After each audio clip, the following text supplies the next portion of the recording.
নমস্কার বন্ধুরা, আজকে আমি আপনাদেরকে ইনস্ট্যান্ট ক্রিসমাস কেক বানিয়ে দেখাবো। এটা আমি বিনা ওভেনে আপনাদেরকে বানিয়ে দেখাবো। এই পুরো ভিডিওটা আপনারা প্রথম থেকে শেষ পর্যন্ত দেখবেন। আমি এখানে 2 কাপ মতো চিনি মিক্সি গ্রাইন্ডারে পাউডার করে নেব। এখানে আমি কিছু ড্রাই ফ্রুট নিয়েছি আর এর মধ্যে কোটেড করার জন্য 1 চামচ মতো ময়দা দিয়ে এগুলোকে কোটেড করে রাখবো। কোটেড কেন করে রেখেছি? যাতে এটা কেকের মধ্যে নিচে না চলে যায়। এবার আমি একটা বাটিতে 1 কাপ মতো সাদা তেল নিয়ে নেব আর নিয়ে নেব 1 চামচ মাখন আর এতে দিয়ে দেব 2টো ডিম। এবার এতে দিয়ে দেব ভ্যানিলা এসেন্স।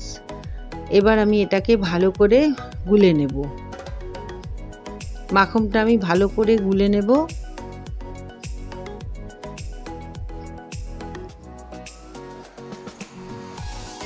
এরপর এতে দিয়ে দেব 4 কাপ মতো ময়দা। এরপর এর উপর দেব কোকো পাউডার।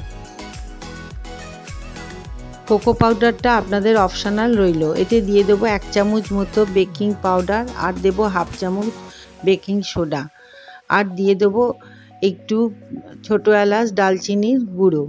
এরপর আমি যে চিনিটা পাউডার করে রেখেছিলাম সেই চিনিটা এর মধ্যে দিয়ে দেব। দিয়ে এবার ভালো করে আমি এটাকে গুলে নেব। আমি এর মধ্যে সামান্য নুন দিয়ে ব্যাটারটা তৈরি করব। আমি যে পদ্ধতিতে আপনাদের দেখাচ্ছি সেই পদ্ধতিতে আপনারা করবেন। এরপর আমি এতে সামান্য দুধ দিয়ে ব্যাটারটা মিক্স করে নেব। দেখুন আমার ব্যাটারটা প্রায় তৈরি হয়ে এসছে, কিন্তু আরেকটু দুধ এখানে লাগবে, সেই জন্য আমি আরেকটু দুধ এর মধ্যে দিয়ে ভালো করে ব্যাটারটা তৈরি করব। আমি এই ব্যাটারটা তৈরি করতে করতে কিভাবে আমি কেকটা বানাবো সেটা আপনাদেরকে দেখিয়ে নিচ্ছি। আমি এখানে একটা কেক টিন নিয়েছি, আপনারা একটা বাটিও নিতে পারেন। এই কেক টিনটার মধ্যে আমি 1 চামচ সাদা তেল দিয়েছি আর 2 চামচ মতো ময়দা দিয়ে ভালো করে কোটেড করে নিয়েছি। এরপর আমি কড়াতে দিয়ে দেবো নুন। এখানে আপনারা বালিও ইউজ করতে পারেন। এর মধ্যে একটা স্ট্যান্ড দিয়ে দেবো। এবার এটাতে ঢাকা দিয়ে দেবো 10 মিনিটের মতো হাই ফ্লেম দিয়ে।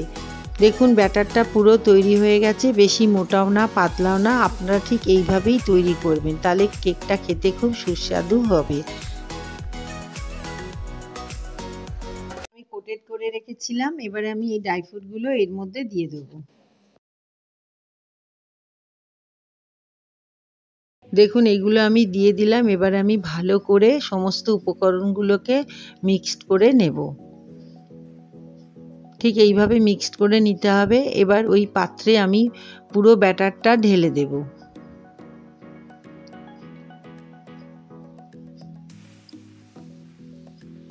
ব্যাটারটা আমার পুরো ঢালা হয়ে গেছে। এরপর আমি কড়াতে যেখানে বালিটা গরম হতে দিয়েছিলাম সেটার উপর এটা বসিয়ে দেব। এটা একটা ঢাকা দিয়ে দেবো আর এটা লো ফ্লেমে হবে।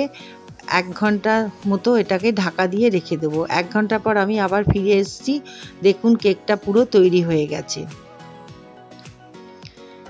কেকটা পুরো তৈরি হয়েছে কিনা আপনারা চেক করার জন্য একটা কাঠি ডুবিয়ে দেখে নিতে পারেন। দেখুন কাঠির গায়ে কিছু লেগে নেই, তার মানে পুরো কেকটাই তৈরি হয়ে গেছে। এটা আমাদের বাগান, এখানে একটা আমাদের ক্রিসমাস ট্রি আছে। সামনে আমি কেকটা নিয়ে এসেছি। এখানেই আমি কেকটা কেটে আপনাদেরকে দেখাবো।